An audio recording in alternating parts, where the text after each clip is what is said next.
Hey everyone, this is Tingo, welcoming you to another War Wednesday. This War Wednesday features our matchup with Mouthy Mercs 100. This was a war that came down to the wire, and we had some really decent matchups here. So let's get started with Asgardians versus Symbiotes. Now I've covered this attack many times on the channel. Simply put, there is a chance of getting stuck behind a Hela in stealth mode, so the best way to ensure that that doesn't happen is to kill off Greg's until you can get your Scream ultimate out there on Hela, which will land a Disrupted. And that will make sure that Hela never goes into stealth mode. Then focus on her, get rid of her, and you have just won. The other considerations are Loki can put anybody into stealth, so make sure you can take him out when you get the chance. And Thor, especially if he's very huge, can do a lot of damage against your team, plus land stuns. So keep an eye out for those two things. Otherwise, enjoy the match.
Alright, that worked like clockwork.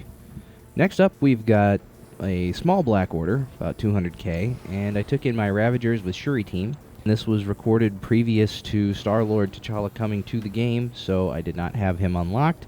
Shuri's my 5th temporarily. She had some sustain with some heals, so I like to have her on the team as a 5th right now, especially since she's tech, so she has some synergy. The reason I took this out is because in the stock footage with the Ravager reworks that we were given from Scopely, it shows the Ravagers taking on Black Order. Now, obviously, this Black Order is an order of magnitude smaller than the Ravagers team I have, so probably not the best apples to apples. I don't have Star-Lord T'Challa, though, so that kind of evens it out. But I'll definitely have to test it once I get Star-Lord T'Challa and find a Black Order in war. Meanwhile, this attack did not disappoint.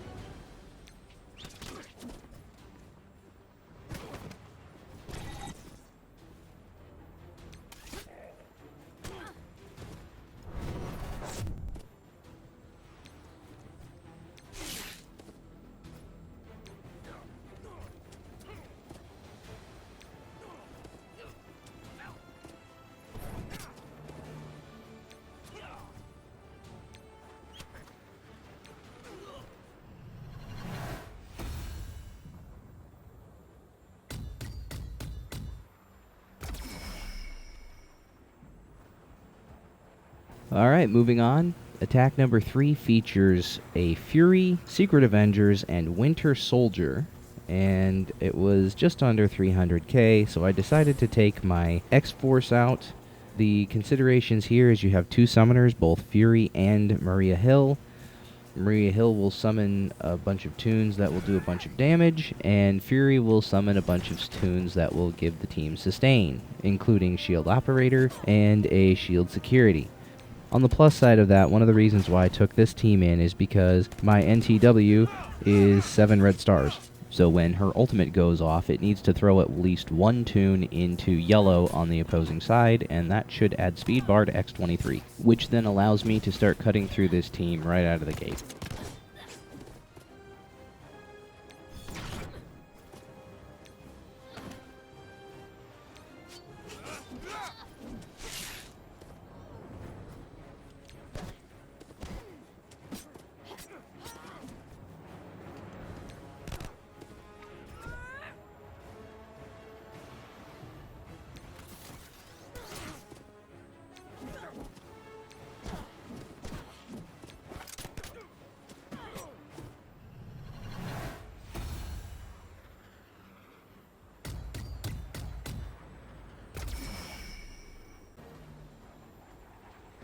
Next up, we've got Web Warriors, and I've never done this dance before, so I took in Power Armor.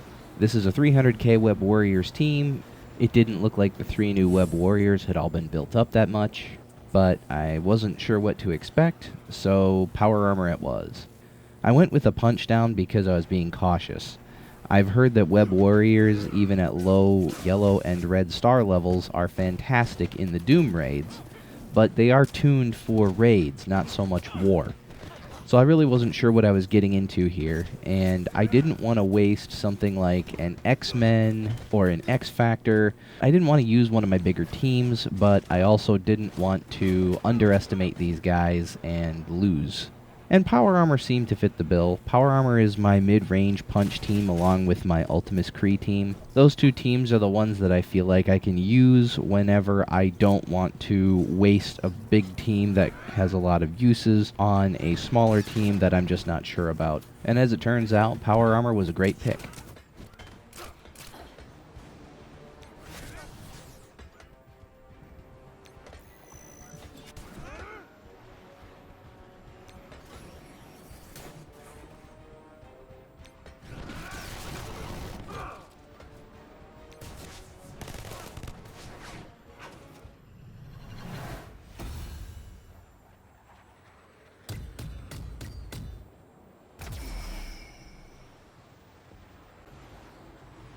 Next up is a 400k Pimtech team with emphasis on Ghost.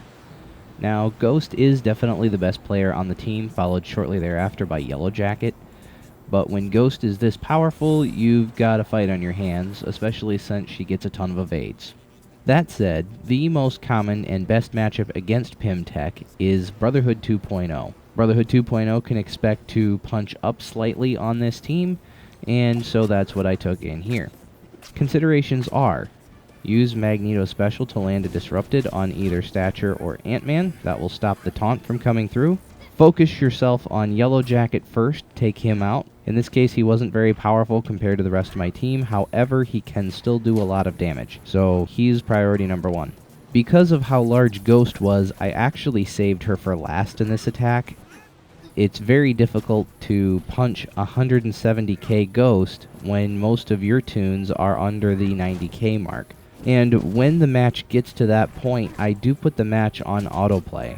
Now, usually for war videos, I don't like using auto. I like to actually keep control just to show you what I'm doing in case there's any kind of strategy that I need to talk about. What I was concerned about here actually was timing out, because Ghost is so big and she does have a health steal. The downside to Brotherhood 2.0 is there's no natural healer. I do have healer ISO on Juggernaut and Blob, but those are kind of passive heals in that they're only minor regens that are applied and only activated when the tune takes its turn. So a huge health steal from Ghost can really hurt the Brotherhood 2.0 team, and if she does it multiple times, they're going to get dragged way down very quickly. So at the end of this match, again, I put it on auto because at that point, really, I just want to punch, punch, punch as hard as I can because the AI will be cycling through the abilities in order anyhow. But I'm really looking for speed because my tunes aren't doing a lot of damage to Ghost. So my nightmare scenario, once I get it down to just her, is that she is so powerful, so large, and my tunes are so small that they have to continually hit, and they're only doing scratch and dent damage. So my biggest concern at that point is that the clock runs out while I'm clicking, as opposed to the AI just taking over and doing the clicking for me. So I do apologize for using auto. Like I said, I don't like to do that in war videos that I'm going to post on the channel. However, the strategic value is that I'm actually maximizing the amount of attacks I can have on a huge tune in a relatively short time window, that is the war attack 5-minute timer.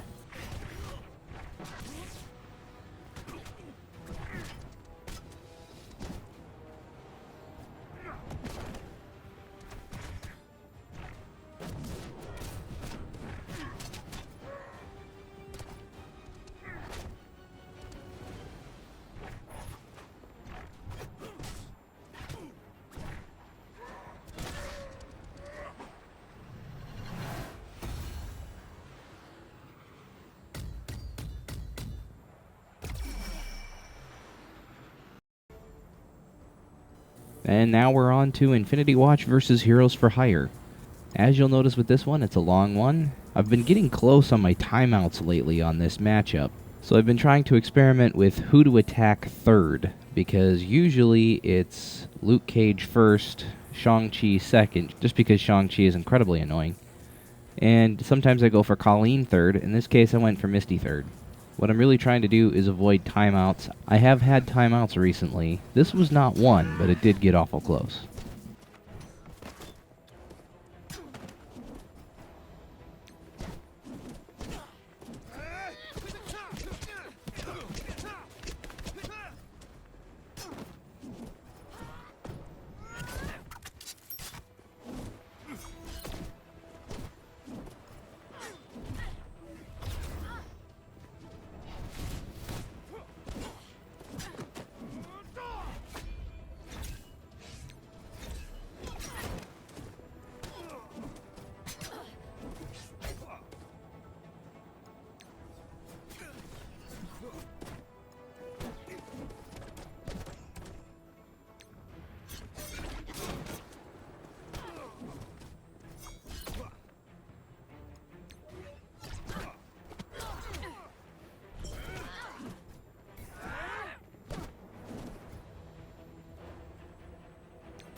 Alright, we're on to an Eternals team here. This is Eternals, Emma, Cable, and Loki. I am still not 100% sure how to take on the Eternals. Emma, Cable, and Loki are there to manipulate turn meter and make sure that the Icarus and Circe on this side gets a ton of speed, gets to go first, gets to go continually, and against this trio plus Eternals, I don't have a lot of experience. So I decided to go with Zemo Hydra as my base team and remove Crossbones and Winter Soldier and add in the Eternals. Now I carried Hydra Grenadier and Kingpin, the Grenadier simply because he has an attack and I didn't really want to use any of my other big tunes if I could get away with it. Kingpin I brought along because he has the ability to put defense up. So I thought maybe I could get Kingpin to get a turn, defense up my Zemo and Eternals, help them get through all of this. I was hoping Zemo would actually let me take the first turns with my Eternals and then go from there. I landed Zemo's ability block on Icarus just in time for Circe to go and cleanse all of that nonsense. Which, the way these Eternals go, when one goes, the other goes, simply because of the turn meter rewind on the ultimates. At that point, my Hydra Grenadier just turned into Icarus fodder, so his ultimate killed the Hydra Grenadier, which triggers his ultimate to send out a second attack. So that pretty much wiped out everything but my Eternals. And then with all the turn meter manipulation of the rest of their team, plus the stun, it just looked bad, so I canceled out. So this was my first loss of the war. So my second attack included Jessica Jones and Silver Surfer instead of Hydra Grenadier and Kingpin. JJ is huge, so I took her along to try and survive the Icarus ult. And if she managed to survive both the ult of Circe and Icarus, I would have her special available to cleanse all of the debuffs on my team at that point, as well as generate ability energy for one of the random tunes. I brought in Silver Surfer because of his heal on every turn taken mechanic. I figured that way, even if Icarus does attack twice, as long as Silver Surfer can heal every time there's a turn taken, he'll be able to withstand that and give me a third tune that's got some longevity against a speed manipulating team like this is on the other side. As it turns out, that theory crafting was spot on because it came down to both Eternals and Silver Surfer left on my side versus both Eternals and Loki on theirs. Now Loki summons his stand-ins immediately before Icarus's ultimate is available to me again, which allows my Icarus to double tap on his ult, which pretty much cleans up the whole thing.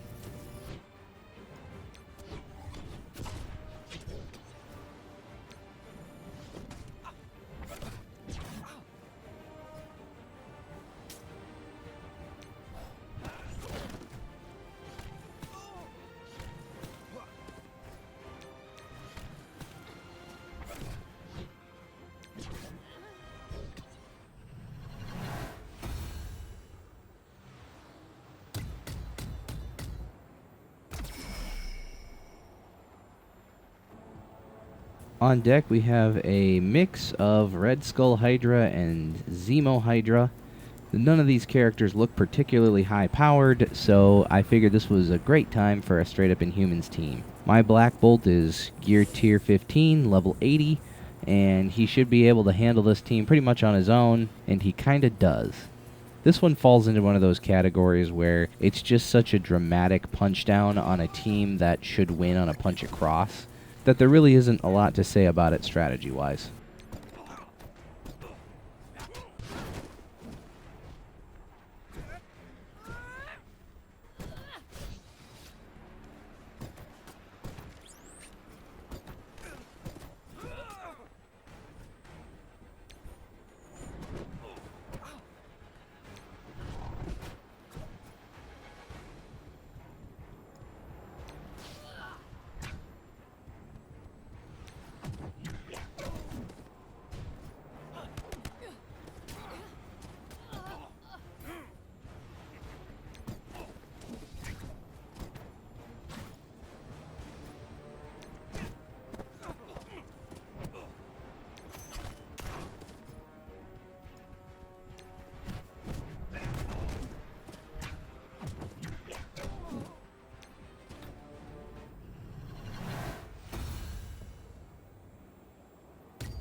Sometimes wars just fit your roster, and this matchup is very indicative of that.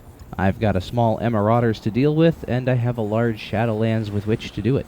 Basic strategy to cover on this: whenever you're going Shadowlands versus Marauders, you want to use Electra's ultimate right out of the gate on Strife, which will land a Disrupted, and then you're going to want to take out White Tiger's special on Emma, which will land an ability block.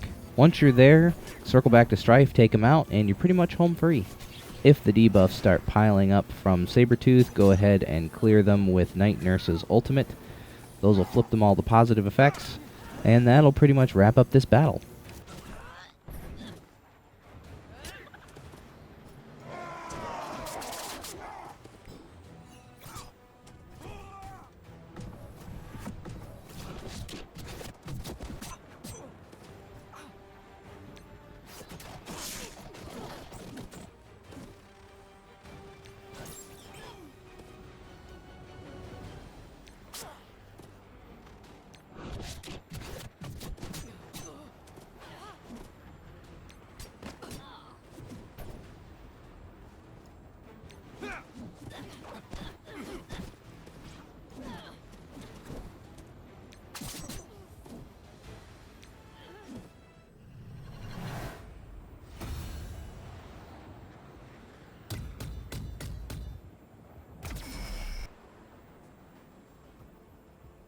Alright, I'm running out of energy, and I'm starting to run out of decent matchups.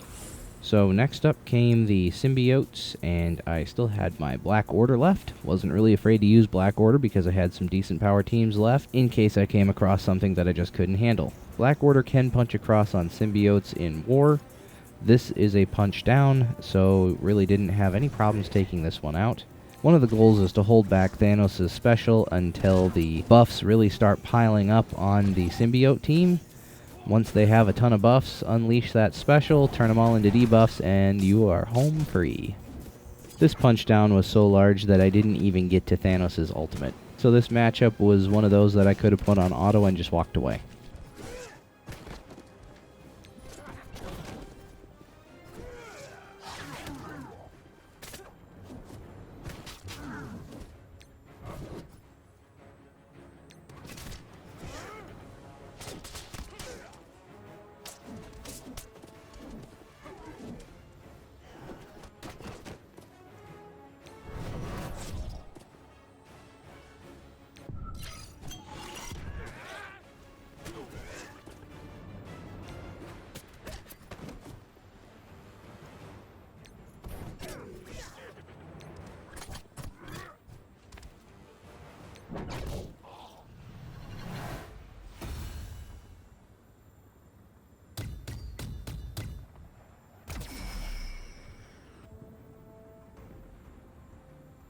Next up is Asgard with 391k collection power. I had a few teams left that could easily take it out, specifically X-Factor, X-Men, and Uncanny X-Men. All three of those could have easily wiped this team out.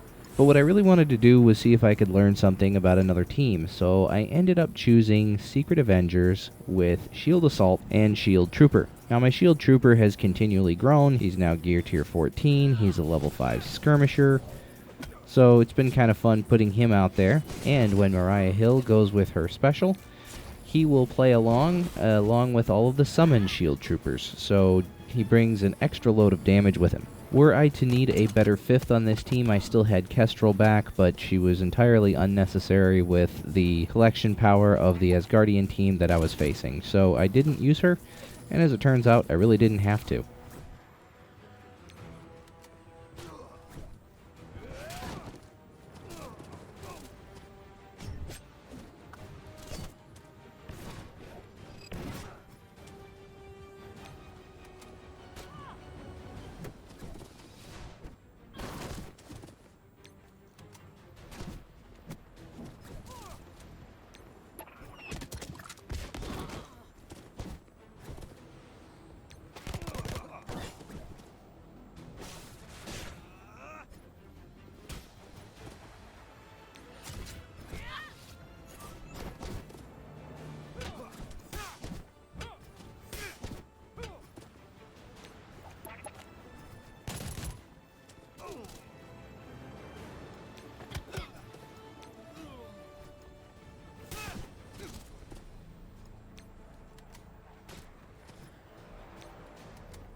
Alright, so the penultimate match and the final match are 2 attacks on the same squad. I take a chance on the Secret Avengers and Eternals squad, and the truth is I have a lot of meat and potatoes left in my roster with only 2 attacks left. So I took my time trying to figure out what team I would bring, and the first attack I decided I would bring in the Uncanny X-Men with Ultron, removing Psylocke. I wasn't really sure how far I would get on this because the Secret Avengers are a very good team on their own. And then, of course, you've got Eternals, so who knows if they're going to just wipe out my team on their first turn. I wasn't sure what I was up against here, so I was just testing the waters to see how far I would get. I would actually have been very happy to dump Maria Hill only, but then I had the chance to get rid of both Sharon and Captain Sam as well, and being able to clear out those 3 really made the second attack much easier. One thing I do want to mention here too is in a battle of the turn meters like it turns into with the Eternals, Ultron is a significant player. He has 2 things that actually helps with Eternals. One, a bot that can remove turn meter from them and add speed up to him depending on which ability you use. And also, he has 1 revive built in, so even if Icarus levels him with his opening ult, Ultron should be around for a little while. So he does have his uses against Eternals. He's not going to be able to take them out on his own, clearly, but he does hold up against them pretty well.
The final attack is a cleanup with Kestrel and X-Factor versus the Eternals. 2 things make this a pretty easy cleanup. 1, Kestrel, and 2, the Eternals have already used their abilities and they're on cooldown. It also doesn't hurt that Shatterstar and Longshot, when landing a crit, give each other speed. And once you land a defense down on a toon, Kestrel will tap that toon every time one of her allies takes a turn as well.